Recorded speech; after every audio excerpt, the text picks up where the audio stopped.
Guys पूरी video देखने से पहले आपसे सिर्फ एक रिक्वेस्ट है यार, आप वीडियो को लाजमन लाइक कर दिया करें। यकीन करें इस वीडियो को एडिट करने में और इस वीडियो के वॉइस को एडिट करने में हमें कम से कम 2 से 3 घंटे लग जाते हैं।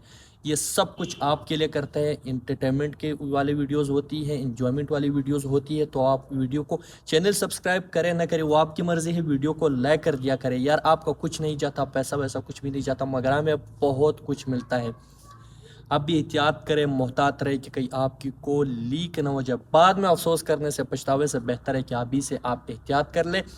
मेरे इस वीडियो में, बल्कि मेरे तमाम तर जितने वीडियोस, जितने व्लॉग, जितने कॉल होती है तो वो अननोन कॉल होती है। उसमें किसी की नाम, किसी की तस्वीर, किसी की बदनामी, किसी की वीडियो, किसी की कुछ भी नहीं होता, बल्कि ये अननोन कॉल है। कुछ 5-7 साल पहले कॉल है, इसमें किसी के नाम नहीं होते, सिर्फ और सिर्फ इंजॉयमेंट के लिए ये तमाम तर कॉल होते हैं। तो चलते अपने मजेदार वीडियो की जानिब। जाता है। तेरी कोई फ्रेंड है जो रेडी? हाय हाय लड्डू पूछ रहे तेरा मेरा तो सीरियस वाला है ना। अच्छा सीरियस तो कहीं हो, यही मरेगा कहीं ना जाने तुम। जिम्मी के साथ बोल रहा दे रखा, वो तुम्हारी वाइफ है, मैं उसमें कभी नहीं बोल सकती। तेरा मेरा तो सीरियस ही है। हाँ तब तो कहीं भी हूँ। अच्छा तेरा मेरा सीरियस तो मैं किसी और उम्मीद करता हूँ कि आज की ये व्लॉग आपको अच्छी लगी। कमेंट करके ज़रूर बताना।